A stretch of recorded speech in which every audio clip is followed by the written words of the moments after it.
Hello viewers, কেমন আছেন সবাই? আশা করি সবাই ভালো আছেন। তো এই বানটা মারলে শত্রু চিরতরের জন্য দুনিয়া থেকে বিদায় হয়ে যাবে, মারা যাবে 100% গ্যারান্টিযুক্ত। এটা এমন একটা মরণ বান, আপনি যদি প্রয়োগ করতে পারেন, শত্রু যতই শক্তিশালী হোক না কেন, যতই ক্ষমতাধারী হোক না কেন, কাছে থাক, দূরে থাক, পৃথিবীর শেষ প্রান্তে থাক, সেটা কোনো ব্যাপার নয়। যেখানে যে অবস্থায় থাকবে ওখানে ওই অবস্থায় মরে পড়ে থাকবে। এটা খুবই খতরনাক, ভয়ানক একটি মরণ বান। এটা 100% সফলতার সহিত কাজ করতে পারবেন। গ্যারান্টিযুক্ত পরীক্ষিত একটি তদবির। হাজার হাজার মানুষ সফলতা অর্জন করেছে, যার কারণে আপনাদের মাঝে উপস্থাপিত করছি। আপনারা যারা রেগুলার আমার ভিডিও দেখেন তারা সবাই জানেন আমি পরীক্ষিত তদবির ছাড়া আপনাদের মাঝে কোনো তদবির দেই না। যেগুলো তদবির কাজ হয় সেগুলো তদবিরই আপনাদের মাঝে উপস্থাপিত করি। এটা একটা পাকিস্তানি নকশা।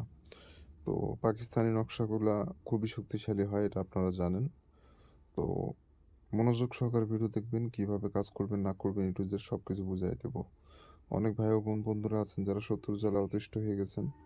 মানে শত্রু আপনাকে বাঁচতে দিচ্ছে না, চারিদিক দিয়ে জ্বালাতন করতেছে। হতে পারে সেটা ভাই, বন্ধু, পাড়া প্রতিবেশী, আত্মীয়-স্বজন, শ্বশুর-শাশুড়িও হতে পারে, যে কেউ হতে পারে। এটা শত্রু তো আর বলে কেউ হয় না, যে কেউ শত্রু হতে পারে। সেটা আপনার সম্পর্কের হোক বা সম্পর্কের বাইরের হোক। তো যেই হোক না কেন, আপনি দেওয়ালে যখন পিঠ ঠেকে গেছে, কিছু করার নাই। তাকে না মারলে আপনার সমস্যা হয়ে যাচ্ছে বেঁচে থাকার। তো এমন অবস্থায় যখন দেওয়ালে পিঠ থেকে যাবে তখন এই বাণটা প্রয়োগ করবেন। 100% আপনার কাজটি সাকসেস হয়ে যাবে। আর ভালো মানুষকে মারার কখনোই চেষ্টা করবেন না, তাহলে কিন্তু কাজ হবে না। যে ব্যক্তির কোনো দোষ নাই, অপরাধ নাই, সেই ব্যক্তিকে যখন মারতে যাবেন তখন কিন্তু নকশা কাজ করবে না, এটা স্বাভাবিক ব্যাপার। তো এই বিষয়গুলো লক্ষ্য রেখে আপনাকে কাজটি করতে হবে। তো যাই হোক বন্ধুরা, যারা আমার চ্যানেলে নতুন, প্রথমবার আমার ভিডিও দেখতেছেন, অবশ্যই চ্যানেলটি সাবস্ক্রাইব করে পাশে থাকা বেল আইকনে ক্লিক দিয়ে অল নোটিফিকেশন অন করবেন। এতে করে পরবর্তী সব নতুন নতুন ভিডিওগুলো দেখতে পারবেন সবার আগে। তো আমি প্রত্যেকদিন বান বশীকরণ থেকে শুরু করে জিন পরিসাধনা, টোটকা ও তদবির নিয়ে আপনাদের মাঝে প্রত্যেকদিন ব্ল্যাক ম্যাজিকের ভিডিও নিয়ে হাজির হই। তো এগুলো জানতে ও শিখতে চাইলে আমার চ্যানেলের সাথেই থাকবেন, ভিডিওতে লাইক করবেন। তো যাই হোক, এই কাজটি করতে গেলে কি করবেন সেটা বলে দিই। সুন্দর করে নকশাটা লিখে ফেলতে হবে আপনাকে। স্কেল ব্যবহার করতে পারেন, তাতে তেড়া বেঁকা হয় না। তেড়া বেঁকা করা যাবে না, স্কেল ব্যবহার করবেন। যে হরফ সংখ্যাগুলো যেভাবে আছে ওইভাবে আপনাকে দিতে হবে। কোনো রকম ১৯-২০ করা যাবে না। যেভাবে আছে ওইভাবে আপনাকে নকশাটা লিখতে হবে। আর এই নকশাটা আপনাকে মূলত লাল কালি দিয়ে লিখতে হবে। লাল কালি দিয়ে সম্পূর্ণ নকশাটা আপনাকে লিখে ফেলতে হবে। এবং যখন নকশা লিখবেন আশেপাশে কেউ যেন না থাকে, নিরিবিলি জায়গায় বসে নকশা লিখবেন।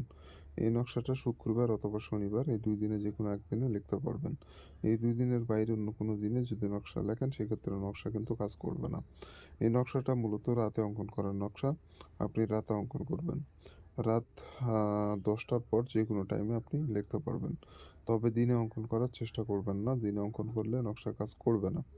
আশা করি বুঝতে পেরেছেন, এখানে না বোঝার কিছু নাই। তো এইভাবে করে সম্পূর্ণ নকশা আপনাকে প্রস্তুত করে নিতে হবে।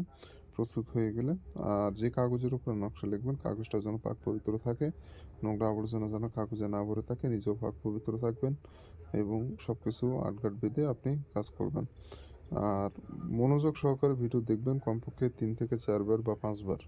কারণ আপনি কাজগুলো করবেন, নিয়মগুলো আগে মুখস্থ ঠোঁটস্থ করবেন, তারপর কাজ করবেন। একবার ভিডিও দেখে কখনো কাজ করতে যাবেন না, কাজ হবে না। মনোযোগ সহকারে আগে ভিডিও বুঝতে হবে, জানতে হবে, তারপরে কাজ করতে হবে। তো নকশার নিচে আপনি দেখতে পাচ্ছেন নাম লেখা আছে। ওখানে শত্রুর নাম দিতে হবে, তার নিচে তার পিতার নাম। শত্রুর নাম, তার নিচে তার পিতার নাম, এভাবে করে নকশাটা প্রস্তুত করে নিতে হবে। প্রস্তুত হয়ে গেলে নকশাটা আপনাকে আগুনে পোড়ায় ফেলতে হবে। আগুনে পুড়ায় ফেলবেন, আপনাকে আর কিছু করা লাগবে না। আপনাকে আর কোনো কিচ্ছু করা লাগবে না। আপনি শুধু অপেক্ষা করবেন ৩ দিন। ৩ দিনের মধ্যে কাঙ্ক্ষিত শত্রু যেখানে যে অবস্থায় থাক না কেন মারা যাবে। আর যদি শত্রু দেশে থাকে সেক্ষেত্রে ২ দিনের মধ্যে মারা যাবে। আর যদি দেশের বাইরে থাকে তাহলে ৩ থেকে ৪ দিন টাইম লাগবে। আশা করি বুঝাতে পেরেছি। তো এভাবে মূলত আপনি শত্রুর উপর বাণ প্রয়োগ করে তাকে শেষ করে দিতে পারবেন খুব সহজেই। তো এই কাজের অনুমতি যারা নিবেন, অনুমতি ব্যতীত কাজ হয় না, এটা আপনারা সবাই জানেন।